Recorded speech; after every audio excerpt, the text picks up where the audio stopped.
Taran, taran, taran, taran, taran, taran, taran. E começou mais um episódio do Papo Social Media Labs.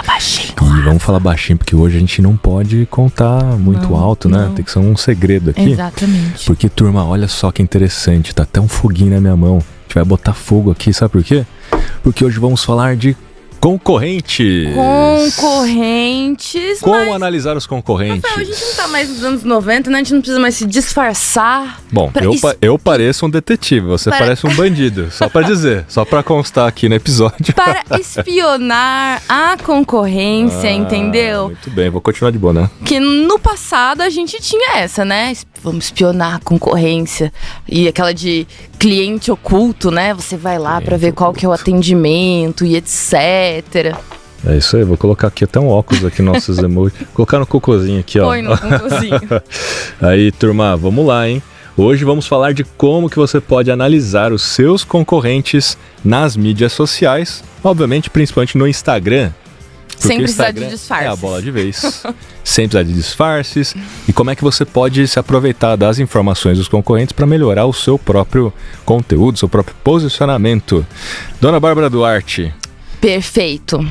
Rafa, primeira pergunta que eu tenho para te fazer é: por que é importante a gente analisar a nossa concorrência? Não tem nada a ver, spoiler, né? Não tem nada a ver com vou ver o que o outro tá fazendo para copiar. Não é sobre isso, né?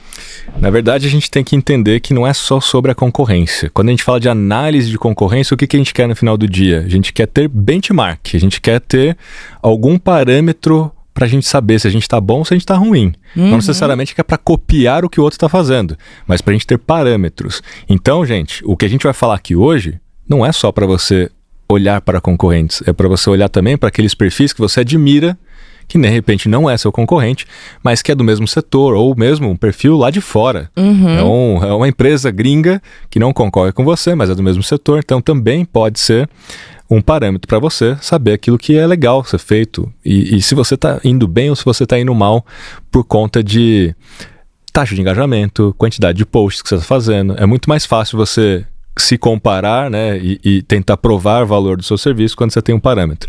Para muita gente, 2%, por exemplo, de taxa de engajamento é ruim. Sim. Por quê? Porque está mais perto de zero. De 0 a 100 está mais perto de zero. Agora, se eu te mostrar que todos os seus concorrentes, até mesmo o seu benchmark, está com 0,5% de engajamento, fala, opa, então não estamos tão ruim assim, 2% está melhor do que a galera. Mas também tem aquela galera que é benchmark, fala, se a gente fosse fazer um recorte dos top perfis que fazem muito bem, tem melhor performance no Instagram, a turma tem 8%. Pô, legal. Então, se eu já estou acima da média dos meus concorrentes, minha meta, então, é tentar chegar perto dos benchmarks. Sim. Realmente. Porque, geralmente, quando a gente olha a pesquisa, e aí eu solto muitas pesquisas, a MLabs também solta muitas pesquisas, a gente toma como base que aquilo é a meta. E não é, gente. Geralmente pesquisa, quando você faz uma pesquisa, sei lá, com 2.000 pessoas, 4.000 pessoas ou empresas, a grande maioria dessa massa crítica usada para amostra estatística não faz um bom trabalho. Então, geralmente, as médias que aparecem ali naquelas pesquisas são médias puxadas para baixo, porque a grande maioria não faz um bom trabalho.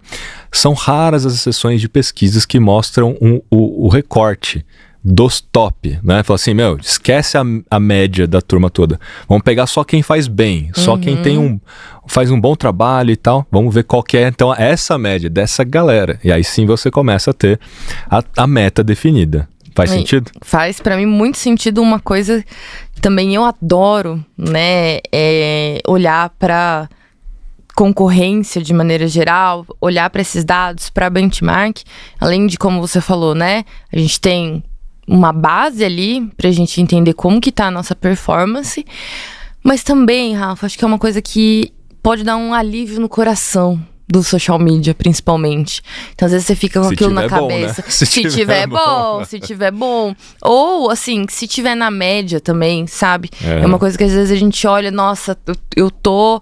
Comigo mesmo já aconteceu, nossa, tô preocupada com o resultado, como será que a gente tá e etc. A gente fica se comparando. Só que, assim, acaba sendo, se você não sentar, de fato, e analisar às vezes até ter que olhar post por post, né? Fazer essa análise manual de uma maneira muito minuciosa, quantitativa e qualitativa também. É difícil a gente falar, fulano tá melhor que a gente, ciclano tá melhor, ou a gente tá melhor que... Então é uma coisa que, assim, quando a gente entende a importância de... Não é uma análise pontual outra, mas é sempre estar monitorando ali tanto os concorrentes, eu quero que você fale disso também, tanto os concorrentes de negócio quanto os concorrentes de conteúdo. Porque eu vejo que nas mídias sociais, isso de olhar o que o outro está fazendo, ele foi para um patamar maior agora, né? Eu lembro quando eu era criança, assim, eu via, enfim, as pessoas conversando assim, não, fulano vai abrir concorrente, e aí aquela coisa muito assim, vou lá para... A gente até brincou aqui no começo, né, de vou lá para bisbilhotar, espionar, stalkear, mas agora todo mundo basicamente publica ali nas mídias sociais e etc. Só que assim, tem muita concorrência, seja para nicho, seja para conteúdo. Então assim, como que a gente olha para essas pessoas e essas marcas e tira aprendizados, né? Então, para mim, isso dá um grande alívio, porque às vezes a gente não precisa ficar quebrando tanta cabeça para tentar encontrar correlações, etc. Inclusive, a MLabs tem um gráfico muito interessante de análise de concorrentes, de seguidores. E aí teve um mês específico, eu não lembro se eu já contei isso aqui nesse podcast, mas vou reforçar que foi em outro episódio. A gente percebeu que em um mês específico a gente tinha perdido seguidores no LinkedIn. E a gente falou, o que aconteceu? O que a gente fez? E aí, né, deu aquele negocinho no coração. Falou, tá caindo muito, e agora? Será que a gente tá fazendo alguma coisa de errado? Será que a gente tá sendo banido? Sei lá, justamente no LinkedIn, né? E aí, quando a gente foi olhar, a gente viu que todos os nossos concorrentes tinham caído no mesmo período. Aí a gente fez uma busca por notícias ali sobre o LinkedIn e a gente achou umas notícias de algumas semanas anterior a essa situação, que de fato o LinkedIn tinha feito uma limpa ali dentro da base. E acontece isso no Instagram também, com uma certa frequência. Então assim, às vezes você fica com aquele aperto no coração, toma um susto achando que é alguma coisa especificamente com o seu perfil e é algo relacionado ao mercado, à plataforma. Então, por isso que é super importante a gente, de fato, monitorar, né, essa concorrência. Monitorar a concorrência. E a gente hoje está concorrendo com todo mundo, não só com os seus concorrentes diretos de negócio. Hoje, dentro do Instagram, principalmente, a gente está concorrendo com a festinha de alguém, com a viagem de influenciador, né? Todo mundo está concorrendo com todo mundo pela atenção das mesmas pessoas, porque o Instagram não cresce mais o número de usuários, o que só cresce é o número de pessoas criando conteúdo. Então, vale a pena também você saber quais são as taxas de engajamento de creators, de influenciadores do seu setor. Obviamente que se você for um creator, você vai ter um parâmetro, mas se você não for, enquanto marca, é melhor você se basear num creator para você tentar puxar a régua para cima, porque o creator sabe criar conteúdo, geralmente as marcas não, né? Então, por mais que você tenha um benchmark de uma marca, dificilmente ela vai ser tão boa quanto um creator, porque o creator tá ali cativando comunidade, criando conexões, né, e tudo mais. E a gente teve aqui um episódio sobre comunicação humanizada, que ajuda também você que está do outro lado, nos vendo, nos assistindo, a criar uma comunicação, um conteúdo mais de valor. E aí, Bárbara, podemos falar aqui o que a turma pode analisar, então, quando você for analisar um concorrente, o que você pode e deve analisar e quais são os insights que você pode tirar disso, né? A gente pode falar sobre isso? Bora falar sobre isso. Quero falar o primeiro, assim, que parece ser muito simples, mas mudou o jogo pra gente na MLabs, viu? A gente tava muito na dúvida no ano passado, se não me engano, retrasado, em relação à quantidade de posts que a gente publicava ali por dia dentro do Instagram. E aí a gente foi fazer esse benchmark com outras marcas, né? Tanto concorrentes direto ali do nosso nicho, quanto concorrentes que a gente entende estão concorrendo pela nossa audiência, né? Pela atenção ali com conteúdos semelhantes. E aí, invariavelmente, as pessoas, né? Os perfis que tinham melhor performance publicavam pelo menos 2 vezes por dia. Formatos diferentes. E aí eu falei, eu acho que tem uma oportunidade aí, né, da gente aumentar. A gente vai ter um trabalho maior ali na produção de conteúdo. Talvez a gente consiga otimizar essa produção com algumas ações. E assim, quando eu olho meu engajamento total, ele não mudou tanto, mas uma coisa muito interessante é que a gente conseguiu aumentar muito o número de contas alcançadas organicamente por mês. Porque assim, obviamente, né, se eu tenho 10 conteúdos por mês... É uma soma, né? Você soma a quantidade de pessoas alcançadas. Exatamente. Né? E como eu tenho 2 posts por dia, eu tenho, digamos assim, 2 assuntos assim, são assuntos parecidos, né, na mesma linha. Então, se é uma semana que eu tô falando de vídeos curtos, vão ser 2 conteúdos falando sobre vídeos curtos, mas de repente um vai ser uma lista com os melhores apps para editar vídeos curtos e o outro vai ser um carrossel com dicas para lá. A pessoa pode não ser impactada pelo primeiro post, mas pode ser impactada pelo segundo e vice-versa, ou até mesmo pelos 2. Então assim, eu aumento as minhas chances, né? E por isso que você aumentou o alcance, porque na verdade os conteúdos não atingiram as mesmas pessoas. Sim. O conteúdo A atingiu, sei lá, 1.000 pessoas, o conteúdo B atingiu outras 1.000 pessoas, no total 2.000. E não no total 1.000, impactando 2 vezes a mesma pessoa, né? Sim. E é isso que você está dizendo. Então você teve um alcance maior por ter feito mais posts, justamente pela lógica que a gente sempre explica aqui. Dificilmente o seu post vai alcançar as mesmas pessoas ao longo da semana. Sim. E por isso que a frequência de impactos é tão importante. Se você entender que ao aparecer 2 vezes para a mesma pessoa na mesma semana, você eleva em 95% a lembrança de marca e a intenção de compra. Então, para eu aumentar a chance de aparecer 2 vezes para a mesma pessoa, você tem que aumentar o número de posts. Se você fez 2 posts por dia e mesmo assim não foi, você tem que aumentar mais stories. Então, peguei ali, coloquei no feed, ainda fiz stories. Ou talvez o conteúdo não tenha ressonância com o meu público. Isso é uma coisa importante também de se avaliar nesse caso. Alcançou ninguém, né? Então ele não teve nem distribuição. Exatamente, não foi distribuído. Então isso foi uma coisa muito interessante. Assim, a nossa linha de conteúdo tava certinha, mas pra gente alcançar mais pessoas organicamente, porque com mídia a gente, né, consegue fazer isso com dinheiros, foi aumentando o número de posts e assim, a gente tá colhendo os resultados dessa mudança até agora e é uma coisa que a gente definiu que vai ser padrão. E assim, a gente só chegou nessa decisão porque não tinha em nenhum lugar falando, você deve publicar 2 posts por dia, ou um dia você posta 2, outro dia você posta... Não, foi assim, uma análise puramente, vou ver o que o mercado tá fazendo, o que as pessoas que eu admiro ali, eles estão fazendo, como eles estão fazendo, e eu vou testar para ver o que eu consigo de incremento. Então isso é uma coisa muito interessante. E aí nessa mesma análise, uma coisa que eu acabei fazendo aí manualmente, que deu um baita trabalho, eu consegui fazer só de um período pequeno ali mesmo, pegando alguns posts, mas analisando ali qual que seria a taxa de engajamento pública daquelas 2 semanas ali, né, considerando todos os posts. É uma análise muito interessante também, porque às vezes a gente olha e fala, nossa, esse perfil aqui, ele tem mais de 2 mil likes e muitos comentários em posts. Mas aí quando a gente olha e faz a continha mesmo, pro cara que tem 1 milhão de seguidores, é pouco também. Sim. Então, assim, às vezes ele tá no mesmo parâmetro que eu, que tenho, sei lá, 130 mil e tenho 700 interações. É muito melhor, muito mais valioso, entre aspas, proporcionalmente, né? Sim. Essas 700 interações do que as outras. Até porque ninguém alcança 100% dos seus seguidores. E se, de repente, o seu concorrente teve uma taxa de engajamento pública bem inferior à sua, pode ser que você, inclusive, esteja alcançando mais pessoas do que o próprio concorrente.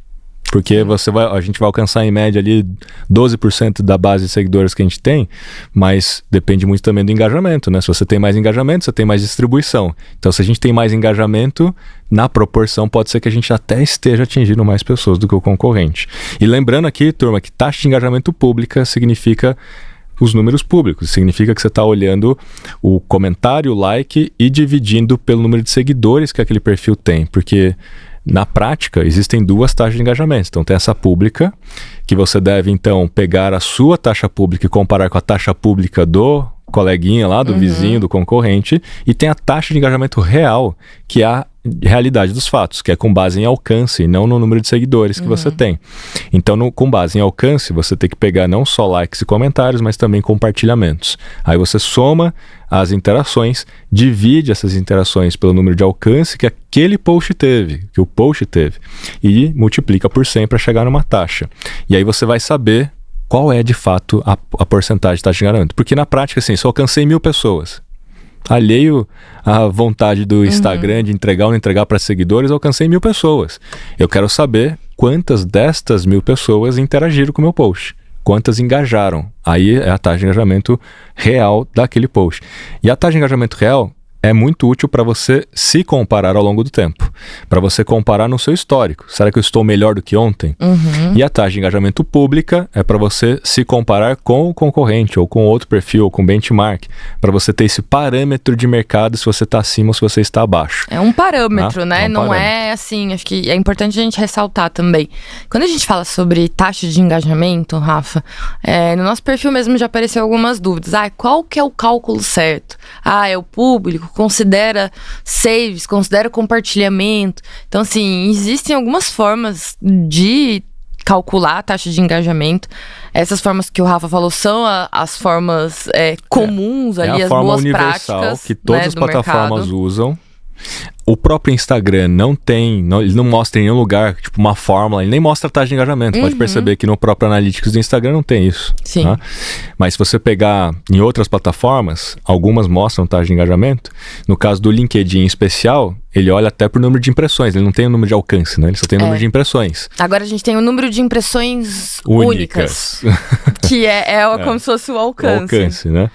Não sei porquê, eles estão meio acima do muro. A gente falar de alcance, deve ter alguma coisa aí. Mas tudo bem. Mas eles mostram ali mais claramente qual que é a fórmula, né? E por que salvamento não entra? Se você entrar, obviamente, num documento lá do Instagram, ele vai falar que salvamento é uma ação dentro das interações. Mas para o próprio Instagram, em outras documentações, eles mostram que salvamento é uma funcionalidade de organização pessoal. Não é que a pessoa engajou. Porque engajar foi, tipo assim, uma ação relacionada ao conteúdo. Eu dei um like, eu gostei desse conteúdo, eu comentei esse conteúdo, eu compartilhei com alguém porque é muito útil, porque tem ressonância, né? Ou endosso esse conteúdo. O salvar, às vezes, eu vou ver depois. Eu nem vi o negócio direito, sei lá, não dá para saber também.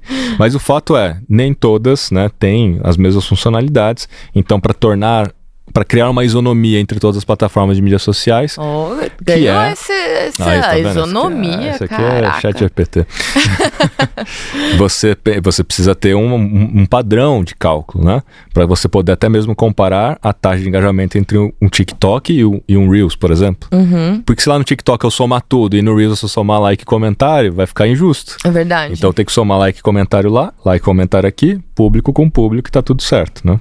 Boa. Que mais? Uma coisa muito interessante também, Rafa, que é uma pergunta que a galera fala muito, que é: que horário que eu publico? Qual que é o melhor horário? Acho que um bom ponto de partida para saber que horas publicar agora, principalmente aí para quem tá começando, né? Assim, a sua estratégia, fala, não sei em quais horários começar a fazer os testes. É 7 da manhã, olho com base em alguma pesquisa, ponho de 1 em 1 hora. Qual que vai ser a minha jogada para definir os horários? E eu vejo que, assim, olhar para o mercado significa não só, né, vou observar ali, ter um benchmark do que as pessoas estão fazendo, mas eu entendo que se a marca é uma marca forte ali dentro do mercado, provavelmente ela já tem um background ali, ela já tem informações sobre o público, ela já tem um certo aprendizado que não é para você copiar, mas pode te ajudar muito a se balizar e ter um ponto de partida ali para você que ainda não tem tanto volume de dados, né, tanta experiência e etc, ou até mesmo para você saber em que horário você não vai publicar seu post. Porque você não quer que o seu post apareça próximo dos horários do seu principal concorrente. Seja ele concorrente de negócio ou seja um concorrente ali de conteúdo. Certo? Ou o contrário também, né? Você quer que apareça perto do horário concorrente. Tudo depende da estratégia. Se você tem uma estratégia de líder, primeiro lugar, você tem uma estratégia de follower, de segundo lugar. Que aí eu vou seguir tudo que o primeiro faz e vou, inclusive, postar no mesmo horário que ele, alguma coisa nesse sentido, né? Geralmente, quem está querendo se diferenciar vai fugir desses horários comuns dos concorrentes. Então, dá para olhar pelo horário, só que o horário em si, ele é menos relevante, porque você pode fazer um conteúdo ruim no horário que é bom ou o horário que é o mesmo horário do concorrente e ele não vai ser entregue, o conteúdo não vai ser entregue. Então, você acha que vai aparecer no mesmo tempo do seu concorrente, ele nem vai ser entregue, né? Sim. Então, não adiantou. Agora, partindo do princípio que você está fazendo um negócio bacana, o seu concorrente fez algo ruim, você fez algo bacana no mesmo horário, pode ser que você apareça mais do que o concorrente. Isso sim, né? Partindo do princípio que as pessoas estão seguindo os dois, né? Você fala assim, o mesmo público está seguindo as duas marcas e então vai conseguir comparar as coisas e não é isso que acontece, né? E quando você vai olhar, de repente, o Instagram, você entrou depois de 2 horas que o post foi publicado. Ou até mesmo ali no Explorar, né? O Explorar não tem mais uma recência das publicações que aparecem ali. Esses dias eu entrei, apareceu, falei, gente, esse casal voltou! E aí eu cliquei, era uma foto muito antiga, assim, de tipo quase 1 ano atrás. Aí eu entrei nos comentários, não fui só eu que fui trollada. A galera, tipo, por que o Instagram tá me mostrando esse post no Explorar? Eu achei que eles tinham voltado, não sei o quê. E o casal não voltou. Então, assim, em relação ao horário, eu acho que principalmente pra galera que já acompanha o teu perfil ali, os seus seguidores assíduos, eles provavelmente peguem suas publicações ali mais próximo do horário que é publicado. Mas a grande audiência, assim, eu imagino que a distribuição seja feita aos poucos, assim, ao longo daquele dia. Mas tem o dia também, né? Isso é uma coisa muito interessante da gente... Sim. Os dias, acho que sim, vale a pena você olhar bastante mais os concorrentes, porque... dependendo do seu portfólio de produto, faz mais sentido publicar numa segunda-feira do que numa sexta-feira, perto do horário de, sei lá, do horário de happy hour, né? Depende muito dos produtos. Então, você vai conseguir, ao ver os horários e os dias que seu concorrente posta, você pode identificar qual é a estratégia dele de conteúdo. Se ele está querendo pegar aquela audiência num horário específico por causa de algum produto específico ou serviço específico. Isso pode te dar algum parâmetro do que eles estão fazendo. Além disso, você pode olhar também, que é o principal na minha opinião, os melhores posts e os piores posts, porque ali é onde está o maior aprendizado. O que o seu concorrente está fazendo que está funcionando.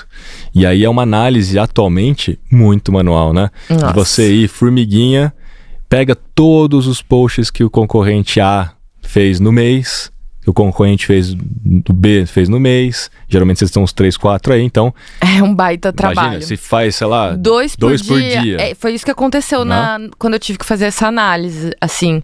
Eu realmente tive que dedicar um tempo, era uma análise importante, inclusive, né? Você viu essa parte dessa análise, e tive que fazer tudo manualmente. Então você pensa, 15 dias, eram 30 posts, um pouquinho mais até, do período que eu analisei, de cada perfil, né? Aí você tem que tabelar isso aí. Quantos likes, quantos comentários cada post teve. E aí você digitou um número errado e, tipo assim, mudando tudo. Aí você tem que conferir mesmo se é esse. Putz, será que esse eu digitei, eu não digitei?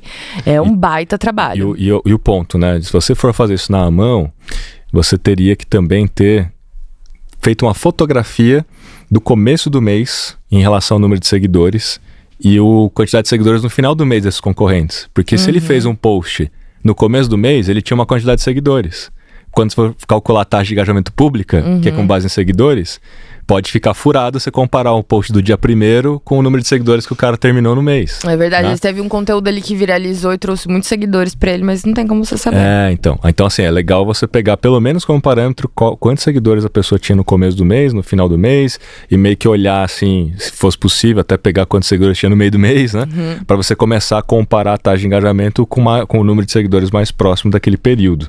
E aí, tem que aprender com os melhores e tem que aprender com os piores posts. Porque quando você isola, sabe, os 5 melhores posts, depois que você tabelou tudo, ou seja, tem que fazer tudo para conseguir extrair os 5 melhores, aí você vai entrar um a um para ver o que tinha em comum esses melhores desse meu concorrente. Que formato que eles tinham em comum? Ou qual era o texto que tinha em comum? o que tinha na imagem, e os piores também. Eu sempre indico os piores, porque geralmente a gente aprende mais com os piores. Eu não vou cometer o mesmo erro que o concorrente já cometeu, né? Eu não preciso. Então você pode aprender muito com os piores. Assunto que você não pode mais falar, que você não deve falar, coisas que eles testaram que você ainda nem testou, você fala, nem precisa testar, já vi que já não deu certo. Não vale a pena. Não vale a pena. Esse pra mim é o melhor. A melhor análise de concorrente quando você olha conteúdo para concorrente e para benchmark. E aí, assim, depois que você faz esse filtro quantitativo, existe essa análise qualitativa que você faz, né? Através, buscando aí padrões, você busca padrão em imagem, legenda, dentro dos comentários também, você tenta entender. Seria muito bom. Vai te dar um trabalhão, mas fazendo só o top 5... E aí, olhando os comentários, já te dá um filtro. E tem uma coisa também que é sempre importante da gente analisar, é o teor desses posts. Porque às vezes aconteceu alguma coisa, um problema com o produto. A taxa de engajamento tá altíssima. Aí você fala, nossa, todo mundo metendo pau no negócio. 70% de engajamento, exatamente. E a marca tá sendo cancelada. Então é importante, assim, não é tão comum, né, esse tipo de coisa. Boa observação. Mas eu acho que é importante a gente ter essa observação, assim, porque às vezes tem um perfil ou uma marca também que sempre entra em polêmica. Aí o cara vai lá, fixa e favorita os primeiros comentários deles pra falar, ó, essa galera, mas aí você coloca no ver mais, é só gente reclamando.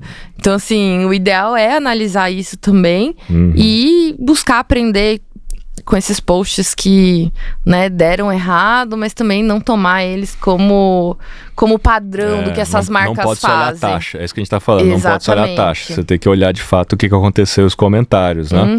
E hashtags, você considera que é relevante a gente ver quais hashtags os concorrentes estão usando? Eu acho super relevante, porque às vezes, a gente já falou aqui no episódio sobre grupos de hashtags, né? E essa é uma, assim, pra mim, um raciocínio, uma tática que funciona muito. Então, às vezes a gente vai trabalhar com alguma hashtag de algum tema específico, da temática do post, né? Tem a ver com o conteúdo que a gente tá falando. A gente tem as ferramentas, né, para avaliar, ver quais hashtags estão performando. A gente faz uma busca manual também, que isso é uma coisa que não só no Instagram, mas em outras redes sociais também tem sido muito útil pra gente, porque às vezes a gente pensa, hashtag mídias sociais deve ter muita coisa, é muito amplo, mas tem a ver com o meu nicho, né? Vale a pena usar. Aí você entra e, tipo assim, hashtag mídias sociais só tem spam e outras coisas, por exemplo, as pessoas querendo se promover que não tem nada a ver com o seu assunto mesmo. Então, fica a dica. Sempre prestar atenção nas hashtags, tanto as que você vai usar, quanto as que os concorrentes estão usando, porque às vezes ele identificou alguma hashtag ali que tem um público interessante, mas que por motivo A, B ou C você ainda não identificou. É óbvio, tem hashtags de comunidades daquela própria marca. Então, sei que as outras marcas não vão usar a hashtag MLover para falar dos clientes deles e não dos clientes da MLabs, né? Então, existem essas diferenciações, mas eu acho, assim, extremamente importante, sim. O que eu vou chamar a atenção de hashtags é o seguinte, né? Hashtags funcionam? Sim, a gente já provou isso já provei em várias lives, já mostrei números, e geralmente quando você usa as hashtags, você tem um alcance incremental ali. Ele não é o que vai mudar o jogo do alcance do seu conteúdo, mas ele pode chegar a representar 70% do alcance de não seguidores. Quando o seu post não vai muito bem, quando o seu post não é recomendado pelo próprio algoritmo, porque você teve um bom sinal social, mas se você usou as hashtags de forma correta, você pode ter um alcance de não seguidores através de hashtags. Quando o seu post vai muito bem, ele vai ter menos representatividade, porque o algoritmo vai te distribuir, você vai alcançar um monte de não seguidores pelo sistema de recomendação. Então não é a hashtag que vai te trazer o volume muito grande. Então vai chegar ali a 6%, 7% do alcance orgânico de não seguidores. E aí quando você olha assim, mas por que traz alcance? Não é pela recomendação, é porque 59% das pessoas navegam pelas hashtags dos brasileiros, pesquisa do Brasil. Então elas tocam na hashtag. Quando elas tocam na hashtag, no caso do Instagram, elas abrem uma página de resultados. E essa página de resultados te traz os principais as principais publicações daquela hashtag. E se você aparece entre as principais publicações, obviamente você chama mais atenção, alguém pode tocar e ver o seu post. E é ali que você ganhou, então, um alcance a mais. Mesmo nesse caso de uma hashtag como mídias sociais, que ela é um pouco mais ampla, se tiver alguém mais intencionado em realmente querer ver conteúdo de mídias sociais e você aparece lá no topo, você vai chamar mais atenção do que aquela galera que não tem nada a ver com mídia social, só tá ali para tentar chamar atenção. Então você se destaca até mesmo em função disso, né? Porque você é o único que tá falando de verdade sobre mídias sociais. E é óbvio que se você tem uma hashtag mais específica, mais de nicho, que tenha entre 500 mil e 2 milhões de publicações, que é mais ou menos o range, né? A faixa de publicações de uma boa hashtag, entre 500 mil e 2 milhões de publicações, aí se você aparece em destaque, melhor. É mais provável que você apareça em destaque em hashtags que tenha menos publicações do que hashtags que tenham mais publicações. É uma estatística de probabilidade. Pô, tem muita gente publicando, tem 15 milhões de publicações, é mais difícil aparecer entre as principais. Pô, tem 50 mil publicações, é muito mais fácil aparecer entre as principais. Sim. Né? Porque tem poucas pessoas criando conteúdo para ela. Então você tem maior visibilidade. E esse é o ponto que você colocou. Se você, de repente, analisar as hashtags que o concorrente está usando, pode ser que você descubra hashtags que você nem tinha pensado. E que ele está lá aparecendo sozinho. Sim. Né? Você pode aparecer junto ali como alternativa. Sim. Então, além de hashtags, tem um último ponto que eu queria levantar aqui sobre análise de concorrente, que é a taxa de crescimento. É muito bom quando a gente vê que a gente está crescendo mais do que o concorrente. Só que isso é uma taxa de crescimento. A taxa, ela pode ser superior ao concorrente, só que o concorrente, por mais que ele tenha crescido, por exemplo, 1,5%, você cresceu 2%, só que o 1,5% dele significa 100 mil seguidores a mais. E o seu significa 10 mil seguidores a mais. É muito mais fácil você sair do 0 para 1.000 seguidores e ganhar ali, então, né, 1.000%, do que você sair de 1 milhão para 2 milhões. Então, tem que olhar as duas coisas, tem que olhar a taxa de crescimento, mas você tem que olhar também o número absoluto de seguidores que aquele concorrente ganhou. E isso vale também, como a gente estava falando, da taxa de engajamento. Por isso que não basta olhar a taxa de engajamento. Minha taxa está melhor. Tá, mas se a taxa está melhor com muito menos seguidores... Mas você tinha 10, mas ficou com 20 se você tem... É mais fácil você ter maior taxa de engajamento, né, com pouco do que tá... Então você tem que compensar um pouco e olhar. O cara tem 1 ponto percentual a menos de engajamento, mas isso significa no bruto que ele engajou 1 milhão de pessoas. E você, 10 pessoas. Porra, engajar 10 pessoas é muito mais fácil, taxa de engajamento alta, né? Então tem que sempre levar isso em consideração. E eu tenho uma boa notícia, acho que você também, né? Tem uma boa notícia, Rafa? Será que essa notícia... Acho que você pode compartilhar essa boa notícia. Por que é uma boa notícia, turma? Porque a gente falou aqui de várias formas de você analisar os concorrentes e tudo. Só que todas essas formas, como você percebeu, dá trabalho. Todas as formas dão baita trabalho.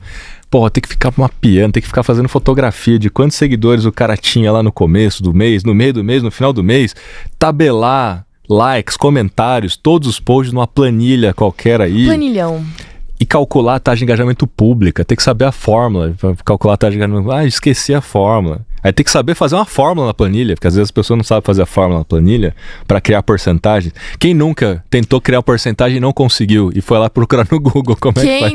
Quem nunca, Rafa, sendo bem sincera, as minhas planilhas, elas já têm as fórmulas tudo fixas, entendeu? De taxa de crescimento, eu já ponho um negócio ali, porque toda vez, e mesmo assim, é um baita trabalho que eu brinco, eu falo que a gente tem que ficar catando cavaco, né? Hashtag, então, é impossível. Você ficar vendo todos os posts com as hashtags para criar incidência, né? Quantas vezes o concorrente usou essa hashtag e quais posts tiveram maior engajamento e quais hashtags tinham em comum nesse...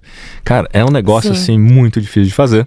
Infelizmente, esse método acabava inviabilizando um acompanhamento rotineiro. Você acaba fazendo assim, uma vez por ano, quando tem que fazer o benchmark. Exatamente. Você acaba fazendo com aquela dor no coração de saber que você tá perdendo, às vezes, 1, 2 dias preenchendo planilha. Ainda mais quando você tem muitos concorrentes e você quer, além dos concorrentes, pegar benchmarks.